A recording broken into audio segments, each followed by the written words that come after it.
subject of linguistics is very important, very significant for you, because after doing your masters, so you will have to decide that you will choose the field of linguistics or you will go for the field of literature, because your MPhil and your PhDs and then your job positions even.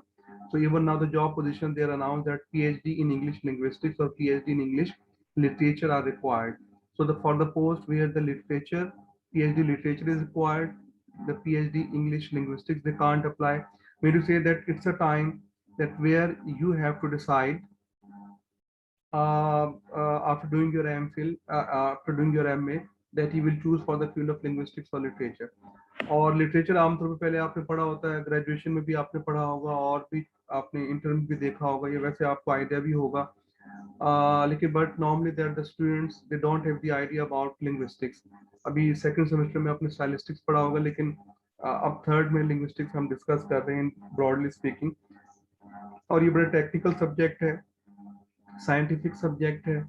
इसमें जिन लोगों का aptitude, technical aptitude है, जो solid किस्म में काम करना चाहते हैं, जो प्रैक्टिकल रियल किस्म में काम करना चाहते हैं, अप्लाइड लिंग्विस्टिक्स में काम करना चाहते हैं, इंग्लिश लैंग्वेज टीचिंग की फील्ड में काम करना चाहते हैं, लिंग्विस्टिक डिस्क्रिप्शंस में काम करना चाहते हैं, डिस्कोर्स एनालिसिस में, कंप्यूटेशन लिंग्विस्टिक्स में, dictionary making, lexicography, speech therapy, इन फील्ड्स में, स्टाइलिस्टिक्स में, जो लोग इस फील्ड में काम करना चाहते हैं, ये सारी फील्ड जो मैं आपको बता रहा हूँ सारी फील्ड्स लिंग्विस्टिक्स की है. साइको लिंग्विस्टिक्स है, एजुकेशनल लिंग्विस्टिक्स है, न्यूरो लिंग्विस्टिक्स है, कंप्यूटेशनल लिंग्विस्टिक्स है, लेक्सिकोग्राफी है, और फिर इस तरह जो आपकी कोर लिंग्विस्टिक्स की ब्रांचेज हैं, सिंटैक्स है, सिमेंटिक्स है, प्रैग्मेटिक्स है. फिर आगे ब्रॉडर फील्ड में हम चले जाएं तो डिस्कोर्स एनालिसिस है, अप्लाइड लिंग्विस्टिक्स है, फिर पूरी आपकी फील्ड्स हैं, एग्जाम एंड असेसमेंट है, लैंग्वेज एंड टेक्नोलॉजी है, लैंग्वेज टीचिंग मेथोडोलॉजी, ये सारी जो मैं आपको बात बता रहा हूँ सारी, all of them they belong to the field of linguistics and applied linguistics. और बड़ी प्रैक्टिकल और रियल लाइफ की फील्ड है, where you have to work in the real life situation. So anyway, आपको थोड़ा सा just only giving you a brief view of the last lecture. So जहाँ पे हमने ये बात की थी कि language study. So broadly speaking, we say that linguistics is actually the study of language. हमने इसकी बात की थी, लेकिन फिर हमने उसको जो क्वेश्चन रेज किया था, क्वेश्चन ये था कि we have been studying the language for the last hundreds of years. तो आखिर वो क्या चेंज आई, क्या शिफ्ट आया, जिसमें 21st सेंचुरी में हमने कहा कि दिस इज लिंग्विस्टिक्स. तो देखिए 20th सेंचुरी में हमने कहा कि एक change I in the study, in the traditional study of language, जिसको फिर हमने बोला कि दिस इज मॉडर्न लिंग्विस्टिक्स. वो आपको याद है, हमने उसमें काफी सारे पॉइंट्स हमने डिस्कस किए थे कि बेसिकली ये फर्डिनेंड डी सॉसियोर ने मतलब इस चीज को इनिशिएट किया, और जो लैंग्वेज स्टडी जो है, that there was a shift from diachronic study to synchronic approach of linguistics of studying the language, यानी हिस्टोरिकल पर्सपेक्टिव में, और टू सी के व्हाट हैज हैपेंड बिफोर और what happened in the past, उसकी against, उसकी जगह पर हमने सिंक्रोनिक अप्रोच को फॉलो किया, that how language is working at present, और how can we describe the language at the present time. और दूसरा जो हमने देखा कि प्रेस्क्रिप्टिव अप्रोच से डिस्क्रिप्टिव लिंग्विस्टिक्स या डिस्क्रिप्टिव अप्रोच की तरफ हम लोग गए. प्रेस्क्रिप्टिव अप्रोच में वी प्रेस्क्राइब कि what should be, what should not में, एक स्टैंडर्ड के मुताबिक, और डिस्क्रिप्टिव अप्रोच में we simply describe the phenomena like the scientist. अच्छा, जब हमने डिस्क्राइब करना था तो for the descriptive approach we need to be objective in our approach. Subjectivity के बजाय हमें ऑब्जेक्टिव होने की जरूरत है अपने अप्रोच के अंदर. और शायद आपको, अगर आप स्टाइलिस्टिक्स अगर आपने समझ के पढ़ी होगी तो आपको याद होगा कि लिटरेरी क्रिटिसिज्म जो है उसमें सब्जेक्टिविटी है, और उसके अगेंस्ट या उसके वर्सेस आप देखें जो ये स्टाइलिस्टिक्स है, this is an objective and scientific analysis होता है लैंग्वेज का. तो anyway, for this purpose we need to be follow a particularly defined method, जिसको हमने साइंटिफिक मेथड बोला. वो थोड़ा सा मैंने आपसे वो भी डिस्कस किया था कि we take a question and we want to reach the answer of that question, या प्रॉब्लम उसको सोल्यूशन की तरफ जाना चाहते हैं, and this solution and the answer is based on the data. तो ये दिस इज ऑब्जेक्टिविटी, यानी आंसर जो है, सोल्यूशन जो है, वो हमारे पर्सनल ओपिनियन की बेस पर नहीं होते, बल्कि they are based on the data. Data के बेस पर होते हैं, और डेटा जो है that we collect through reliable and valid sources, और फिर हम उनका एक वैलिड एनालिसिस करते हैं. तो दिस इज व्हाट वी से साइंटिफिक मेथड. अच्छा, फिर मॉडर्न लिंग्विस्टिक्स का हम आके डिस्कस करेंगे। तो हमने बोला कि साइंटिफिक स्टडी, तो डिफाइन जो हमने किया that linguistics is actually the scientific study of language. ये साइंटिफिक स्टडी होती है, ये सारी बात थी। अच्छा, आज हम लोग थोड़ा सा डिस्कस करना चाह रहे हैं कि what do we mean by, जैसे मैंने एक ब्रीफ से डेफिनेशन आपको दी डेविड क्रिस्टल की, that linguistics is the scientific study of a language. अच्छा, हमने साइंटिफिक को हमने डिस्कस किया कि actually what change emerge in the early 20th century which converted the traditional study of language to the scientific study of language में जिसने convert किया। अच्छा, आज हम थोड़ा सा बात करेंगे, जैसे जो डेफिनेशन, बेसिक्स डेफिनेशन थी, ये जो शुरू में देखें, अपने नोट की नहीं की, देखें जैसे पहले the scientific study of language, brief सी है। तो आज थोड़ा सा मैं आपसे डिस्कस करूंगा कि what do we mean by study और how we study the language. Scientific को हमने लास्ट टाइम डिस्कस किया था कि साइंटिफिक मींस कि हम डिस्क्राइब करते हैं, डिस्क्रिप्टिव अप्रोच को फॉलो करते हैं, ऑब्जेक्टिव होते हैं, साइंटिफिक मेथड को फॉलो करते हैं, ये हमने डिस्कस कर लिया था। Now we are talking about study. What do we mean by study? देखिए, स्टडी जो है, देखिए कॉन्सेप्ट है ना, we can study the things by different modes या डिफरेंट वेज के जरिए से हम चीजों को स्टडी कर सकते हैं। For example, if I am reading something, तो आप कहेंगे जी मैं स्टडी कर रहा हूँ ना। If I am cramming something, मैं मेमोराइज कर रहा हूँ किसी चीज को, तो आप कहेंगे जी कि मैं स्टडी कर रहा हूँ। मैं किसी चीज को याद करके लिख रहा हूँ, तो आप कहेंगे मैं इसको स्टडी कर रहा हूँ चीज को। अच्छा, इस तरह ये तो आपके बेसिक स्किल्स है ना, लेकिन अब आगे जाए, हम चीजों को एनालाइज भी करते हैं, हम चीजों को सिंथेसाइज भी करते हैं, तो हम चीजों को कंपेयर भी करते हैं, कंट्रास्ट भी करते हैं, हम चीजों को प्रोसेस भी देखते हैं, हम चीजों का कॉजल एनालिसिस भी करते हैं, हम चीजों का कोरिलेशन एनालिसिस भी करते हैं, हम चीजों को डिफाइन भी करते हैं, हम चीजों को एक्सप्लेन भी करते हैं, हम चीजों को डिस्क्राइब भी करते हैं। देखिए, जितने सारे वर्ड्स मैं आपसे बोल रहा हूँ कि समटाइम हम डिस्क्राइब करते हैं, एक्सप्लेन करते हैं, कंपेयर करते हैं, कंट्रास्ट करते हैं, एनालाइज करते हैं, सिंथेसाइज करते हैं, सारे जो हैं, these are the ways and modes and style of studying something। हम चीजों को स्टडी करते हैं, मुताला करते हैं, समझते हैं, नॉलेज हासिल करते हैं किसी चीज को। अच्छा, देखिए, अब हमने जो अब इसको मैं रिलेट करूंगा, जो हमने साइंटिफिक अप्रोच की बात की कि साइंटिफिक मेथड एनालिसिस के बेसिकली हम लोग क्या करते हैं, we go for the scientific analysis in linguistics. यानी जिसे हमने बोला कि linguistics is a scientific study of language, उसको हम क्या करें basically, that we scientifically analyze the language। We take a language, for example, that could be Urdu, that could be English language, that could be Balochi language, that could be Punjabi language। हम कोई language लेते हैं, फिर हम उसको scientifically analyse करते हैं, objectively उसको एनालाइज करते हैं। तो this is what actually we do in the study of linguistics. अच्छा, इसमें देखें, ये तो जो हमने लास्ट टाइम पढ़ा था। अच्छा, देखिए, अब ये जो मैंने आपको दो टर्म्स लिखी हैं कि हम बेसिकली एनालाइज करते हैं, जरा एनालिसिस को आप समझ लीजिए, because this idea is very important.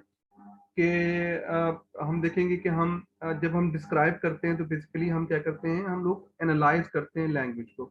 हम एक लैंग्वेज को लेते हैं और फिर हम उसको एनालाइज करते हैं। एनालिसिस के वर्ड को थोड़ा समझ लीजिए, शायद आपको हर जगह नहीं मिलेगा, लेकिन but I want to discuss, because if you have the clarity of this concept of analysis, then you will better understand okay, what actually we do in the study of linguistics। देखिए, analysis का meaning क्या होता है? Analysis का मतलब होता है to break up, breaking up. यानी हम किसी होल को लेते हैं, किसी एंटिटी को लेते हैं, किसी आइटम को लेते हैं, किसी रियलिटी को लेते हैं, किसी फिनोमेना को लेते हैं, और उसको स्मॉल पार्ट्स में ब्रेक करते हैं, उन स्मॉल पार्ट्स में जिनसे वो चीज मिलके बनी होती है। तो ये analyse, analysis means breaking up a bigger concept into the smaller concepts which constitute this bigger concept. या द कॉन्स्टिट्यूएंट स्मॉल कॉन्सेप्ट होते हैं, जो कि छोटे छोटे कॉन्सेप्ट मिलकर जो बड़े कॉन्सेप्ट को बना रहे होते हैं, उसको हम बोलते हैं एनालिसिस। यानी किसी बड़े कॉन्सेप्ट को छोटे छोटे हिस्सों में तकसीम करके अंडरस्टैंड करना है। मैं अभी आपको एग्जांपल भी देता हूँ। तो ये बेसिकली एनालिसिस है। और सिंथेसिस या सिंथेसाइज करना, सिंथेसिस क्या होता है कि व्हेन वी रीजॉइन और join the smaller parts to make a bigger unit, तो this is what we say synthesis. जब हम छोटे छोटे पार्ट्स को लेके एक बड़ी रियलिटी बनाते हैं, बड़ी चीज बनाते हैं, तो this is what we say synthesis. तो एनालिसिस एंड सिंथेसिस, एनालाइज करना एंड सिंथेसाइज करना। So these two terms are very significant, very important, because all the linguistic description of the structural linguistics that we are going to discuss, क्योंकि हम अभी structural linguistics को discuss करेंगे, how language is composed of, and so this is what actually we are going to analyze the language from the different perspective. अच्छा, ये slide आपके लिए बड़ी इंपॉर्टेंट है। इसमें आप देख लें कि हम एनालिसिस को मैंने 3 हिस्सों में डिवाइड किया है ना, कि एनालिसिस में हम क्या करते हैं। ये आपके लिए समझना इंपॉर्टेंट है, because on the basis of this analysis फिर हम किसी भी लैंग्वेज को एनालाइज करते हैं। हम एक लैंग्वेज लेते हैं, उर्दू, इंग्लिश, पर्शियन लिंग्विस्टिक्स में, और देन फिर हम उस पर एनालिसिस करते हैं। देखिए, एनालिसिस में नंबर 1 स्टेप क्या है जी, breaking up a bigger concept. ठीक है, ब्रेकिंग अप, हम ब्रेक करते हैं, छोटे छोटे स्लाइसिंग करते हैं। एक ब्रेड को लेके हम उसकी स्लाइसिंग करते हैं। A bigger concept is broken down to smaller ones. Number 2, perspective और angle of breaking up, आप किस एंगल से, किस पर्सपेक्टिव से एनालाइज कर रहे हैं। नंबर 3, लेवल और डेप्थ ऑफ एनालिसिस, आप कितनी डेप्थ तक उसका एनालिसिस कर रहे हैं, मल्टी लेवल या कितने लेवल तक हम एनालिसिस कर रहे हैं। अच्छा, now please come to an example, ताकि so that you can be clear what I mean to say. देखिए, फॉर एग्जांपल आपकी क्लास है जी, ठीक है, एमए थर्ड इंग्लिश की क्लास है, हम इसको एनालाइज करते हैं। ठीक है, हम इसको एनालाइज करते हैं। तो इसमें 3 चीजें मैं कहता हूँ जी, मैंने आपसे कहा कि now please analyse your class, और आप पूछेंगे जी फ्रॉम विच एंगल, यानी इस क्लास को हम कैसे ब्रेक करें, क्योंकि इस क्लास में तो मुख्तलिफ डायमेंशन हैं। तो लेट्स से मैं आपसे कहता हूँ जी, ठीक है, break up this class from the, analyse this class from the point of view of gender. अच्छा, अभी देखें, आप क्या करेंगे। नंबर 1, आप इस क्लास को ब्रेक करेंगे, किस पर्सपेक्टिव से करेंगे, जेंडर के पर्सपेक्टिव से करेंगे। ठीक है, और एक लेवल तक करेंगे। आप क्या करेंगे, आप इस क्लास को 2 जेंडर में डिवाइड कर देंगे जी, दीज आर द मेल्स और दीज आर द फीमेल्स। अब हमने इस बड़ी रियलिटी को हमने 2 छोटी छोटी रियलिटीज में, 2 छोटी छोटी यूनिट्स में हमने एनालाइज कर दिया। अच्छा, द सेम क्लास में आपसे कहता हूँ, ठीक है जी, no analyze this class from academic point of view, कि आप इस क्लास को, मैं कहता हूँ, एकेडमिक पॉइंट ऑफ व्यू से एनालाइज करें। अच्छा, now what you will be doing, you will break this class again from but not from gender point of view, क्योंकि हमारा पर्सपेक्टिव चेंज हो गया है, हम इसको एकेडमिक पॉइंट ऑफ व्यू से ब्रेक कर रहे हैं। तो व्हाट यू विल डू, क्या आप कहेंगे जी, जिनका मोर देन 3 जीपीए है वो इस तरफ आ जाएं, जिनका less than 3 GPA they should come on the left side. तो अब आप देखें, जो एक ग्रुप आपका बनेगा उसमें कुछ मेल भी होंगे, कुछ फीमेल्स भी होंगी, और इस तरह जो आपका दूसरा ग्रुप लेस देन 3 जीपीए का होगा, उसमें मेल्स भी होंगे, फीमेल्स भी। यानी अब आपके वही एक ही आपकी, यानी क्लास आपकी एक ही थी, लेकिन हमने जब एंगल चेंज किया तो आप देखें उसकी डिवीजन आपकी क्लास की चेंज हो गई। Similarly we can analyze the class, we can break your class from the point of view of urbanity. हम कहते हैं जी, रूरल जो मुल्तान के लोग हैं वो अलहदा हो जाएं, जो आउट आउट स्टेशन लोग हैं वो अलहदा हो जाएं। किसी भी एंगल से हम इसको एनालाइज कर सकते हैं। फिर कितने लेवल तक हम करते हैं, for example if you are analysing, मैं कहता हूँ आपसे एमर्सन यूनिवर्सिटी को एनालाइज करें। अब आप उसको ब्रेक करेंगे जी, एमर्सन यूनिवर्सिटी जो है वो 3 बड़े बड़े यूनिट से मिलकर बनी है। एक एडमिन ब्लॉक है, एक एकेडमिक ब्लॉक है। ठीक है, या 2 ब्लॉक्स आपने कहा जी, या 2 ब्लॉक से बनी है। फिर आपने कहा एकेडमिक ब्लॉक जो है वो फर्दर, उसमें 10 डिपार्टमेंट्स हैं, तो या 10 फैकल्टीज हैं उसके अंदर। फिर 10 फैकल्टीज में हर फैकल्टी के अंदर 3 डिपार्टमेंट है। ये हम क्या कर रहे हैं, हम ब्रेक कर रहे हैं एक बड़े यूनिट्स में, बड़े यूनिट्स को छोटे यूनिट्स में, स्मॉल यूनिट्स को और स्मॉलर यूनिट्स में। तो ये हम डिफरेंट लेवल तक उसका एनालिसिस कर सकते हैं। तो दिस इज व्हाट मैं ये थोड़ा सा आपसे डिटेल से डिस्कस करना चाहता हूँ। एनालिसिस फेस टू फेस होता तो और ज्यादा हम इसको थोड़ा सा एक्सप्लेन करते हैं। तो लेकिन simply the point is this, ये एनालिसिस आपके लिए समझना बड़ा जरूरी है। तो actually what we do in linguistic, that we analyse the language from the perspective of structural perspective. हम लिंग्विस्टिक्स में क्या करते हैं, हम लैंग्वेज को स्ट्रक्चरल पर्सपेक्टिव से एनालाइज करते हैं, यानी कि लैंग्वेज कैसे बनी है।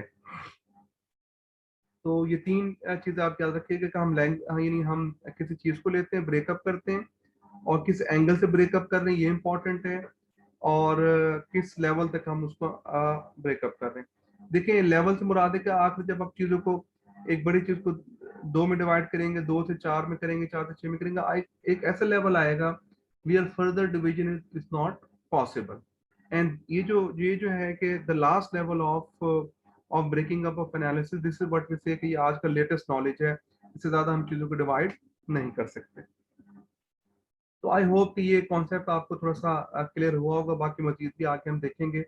अब हम देखते हैं जी, हम लेते हैं नाउ वी टेक, जी please I would like to stop here if you have any question up to this point, क्योंकि अभी इस एनालिसिस को हम लैंग्वेज पे अप्लाई करके देखेंगे।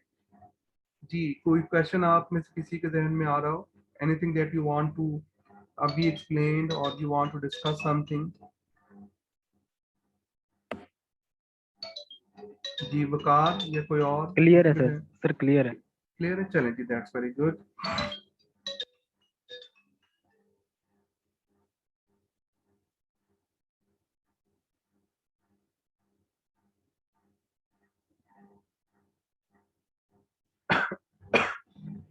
लेकिन ये जो मैंने आपसे आइडिया डिस्कस किया है डिटेल से, एनालिसिस का कॉन्सेप्ट दिया आपको।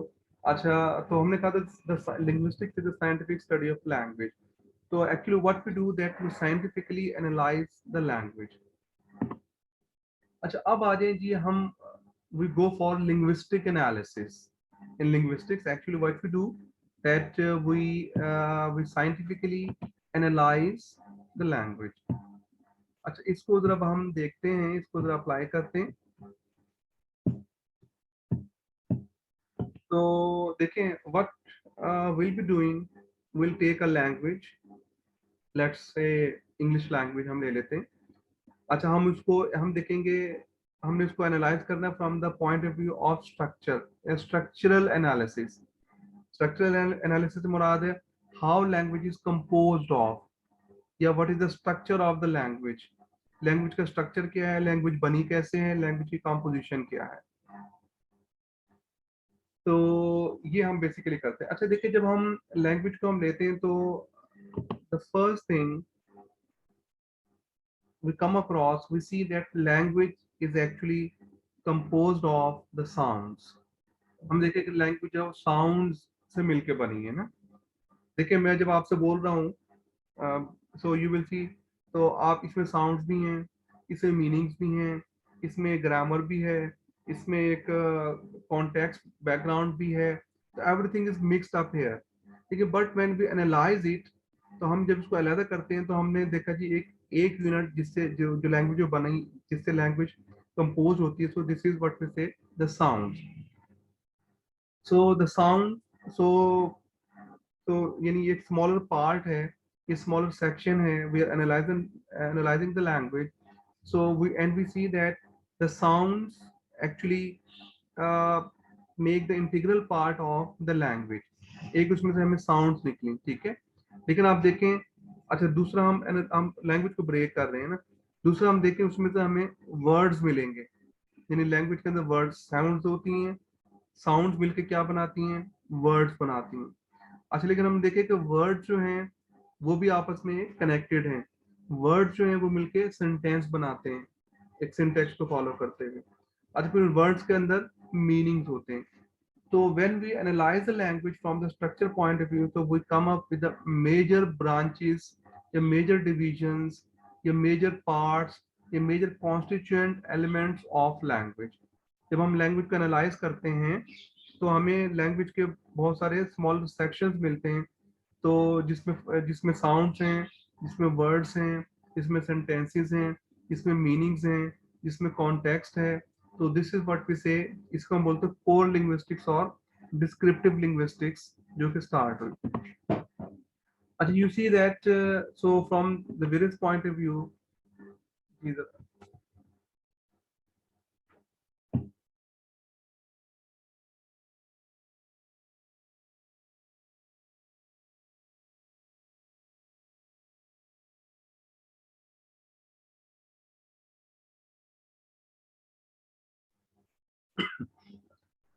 जी please the first branch of linguistics or the first level of analysis of language, yeah, after the smallest part of the language, so that is this is what we say the sounds. We see that language is actually composed of the various sounds and अब आप देखें तो जब हमने analyse किया तो जाहिर सी बात है इसकी फिर एक अलग ब्रांच बन गई एंड इसको फिर हम देखते हैं कि that the branch of linguistics और the level of linguistic analysis where we see the different types and kinds and varieties of the sounds of a language. Okay, what are the different sounds in a language? How many vowels are there? How many consonants are there? How the sounds are stringed or are joined together? So, what is the sequence of joining of these sounds? So, this is what we say phonology, phonetics and phonology. यहाँ से तो from there you will see that the various branches. हाँ जी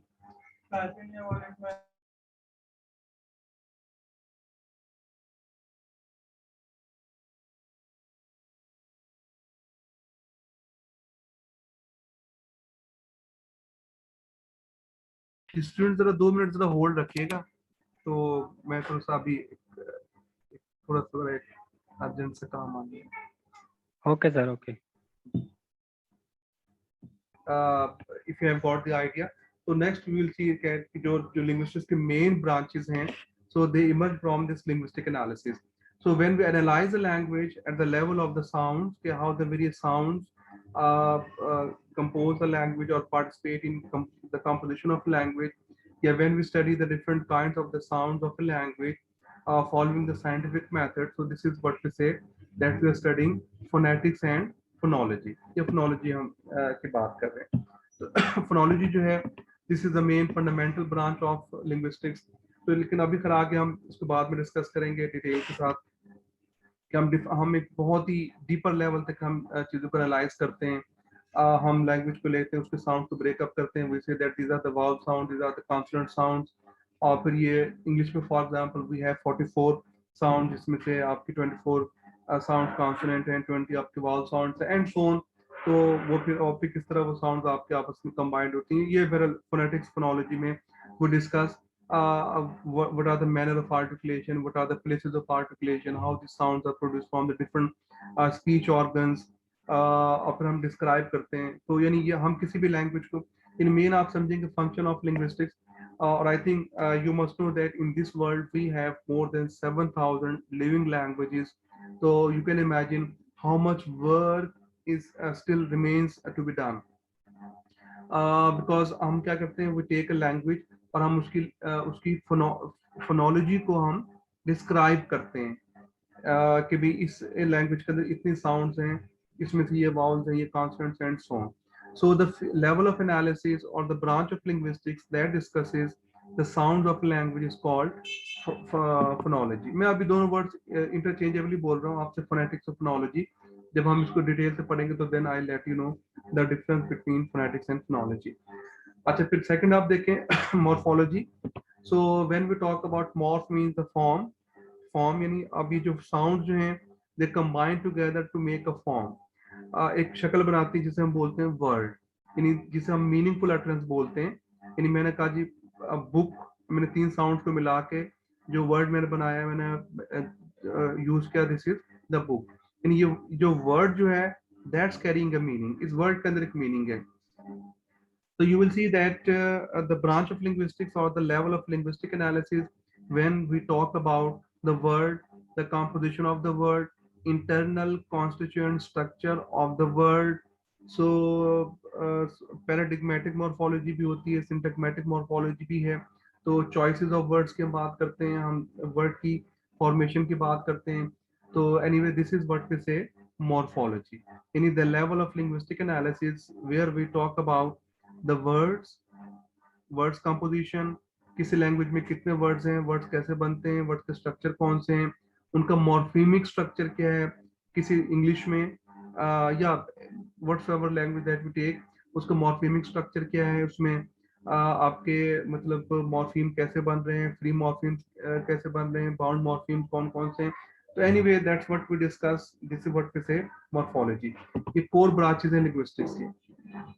And we see that language is not only the name of the production of the words, but actually all these words are sitting or arranged in a particular sequence that creates a meaning. Words आप देखें sometime animals भी जो है they can repeat at least, या चले create कर लेते हैं वर्ड्स को, लेकिन but still we don't say that it is language, because language जो है वो एक्चुअली नाम है when we arrange these words into a particular sequence, जिसको हम बोलते हैं syntax. So when we analyze the language at the syntax level, at the sentence level, how sentence is composed of, और किस तरह sentence बन रहा है, ठीक है, या different types के sentences कौन से हैं, deep structure कौन सा है, surface structure कौन सा है, तो traditional syntax कौन सा है, और more generative syntax कौन सा है, and that's what we study, or we describe the language when we scientifically describe the syntax or syntactic pattern of a language. So this is what we say, इस branch of linguistics को हम बोलते हैं syntax. Similarly देखें हम जो words जो हैं उनके अंदर हम मीनिंग्स पुट अप करते हैं. वर्ड्स जो हैं वो मीनिंग्स के हवाले से एक दूसरे से एसोसिएटेड होते हैं. एक वर्ड को कहने के लिए we have the various multiple styles of uttering one word और one idea. We have we have multiple ways of uttering the one idea. Word आपस में एक दूसरे से associated होते हैं. So when we study the language, so at the meaning level, how the meanings are formed in a language, how the meanings are composed in a language, so this level of analysis या this branch of linguistics is called semantics. अच्छा, फिर आप देखें जो language जो है, उसमें meaning जो है सिर्फ लैंग्वेज के अंदर नहीं होते, बल्कि actually we see that what the speaker wants to communicate. Speaker कहने क्या चाह रहा है, ठीक है, उसका कॉन्टेक्स्ट क्या है, तो स्पीकर जो है उसके मतलब उसके इंटेंडेड मीनिंग्स क्या हैं. समटाइम आप देखें, most of the time you will see कि we say something but we mean something else. अगर मैं किसी स्टूडेंट से कहूँ ठीक है, okay let's okay come out the class, I see you, class से बाहर निकले मैं आपको देखूंगा. अब देखिए ये जो मैंने सेंटेंस बोला, तो इसमें इट डजंट मीन कि मैं को देखना चाह रहा हूँ किसी को. तो I have a little threat in this, तो मीन टू से कि what I actually mean to say. So this will be elaborated or described by the context. So when we describe the language, the linguistic context or the context of a language, how the context of language compose the meanings in a language, so this is what we say pragmatics. अच्छा, ये जो मैंने आपसे अब तक branches पढ़ी, so all these branches, so they are actually related with the main function of the linguistic analysis, जिसे हमने लास्ट उसमें हमने डिस्कस किया था कि 20th सेंचुरी में एक there was a shift in the study of linguistics में हमने बात की थी. तो बेसिकली ये जो आपका लिंग्विस्टिक एनालिसिस है, this is what we say core linguistics, यानी मेन लिंग्विस्टिक्स है आपकी, यानी कोर लिंग्विस्टिक्स है. और इस नॉलेज को पढ़ने के लिए हमें सिर्फ लिंग्विस्टिक्स ही का नॉलेज चाहिए. तो दिस इज व्हाट वी से लिंग्विस्टिक्स, कोर लिंग्विस्टिक्स. अच्छा, अभी थोड़ा सा मैं टाइम हमारे पास लास्ट मिनट है, तो मुझे 5-7 मिनट्स और चाहिए होंगे, तो देन विल डिस्कस. तो anyway up to this point जो हमने डिस्कस किया कि actually what we do in linguistics, that we scientifically और objectively analyze the language at the various level. We take a language, we break the language into smaller parts, in the smaller constituent parts, and then up to a certain level, हम यानी एक जो level उसका है, उसके depth हम last unit तक पहुंच जाते हैं. फॉर एग्जांपल फोनेटिक्स में हम ब्रेकिंग करते करते हम फोनीम तक पहुंच जाते हैं. मॉर्फोलॉजी में हम ब्रेक करते करते मॉर्फीम तक पहुंच जाते हैं. तो me to say all these things are there. तो this is what we say core linguistics. Core linguistics आपकी मेन यानी लिंग्विस्टिक्स का जो कोर है, ठीक है. But linguistics is not limited only to the concept of core linguistics or the concept of describing the language. It is much more. और अभी ये हम थोड़ा सा डिस्कस करेंगे नेक्स्ट उसमें कि लिंग्विस्टिक्स जो है उसका स्कोप है क्या. लिंग्विस्टिक्स, ये तो कोर लिंग्विस्टिक्स की हमने बात करी, लेकिन लिंग्विस्टिक्स जो है वो इससे भी मच ब्रॉडर है. तो प्लीज आप लोग इसको जरा दोबारा ज्वाइन कर लें। तो I take your 10 minutes more, ताकि हम इस टॉपिक को फिर आज एंड कर दें।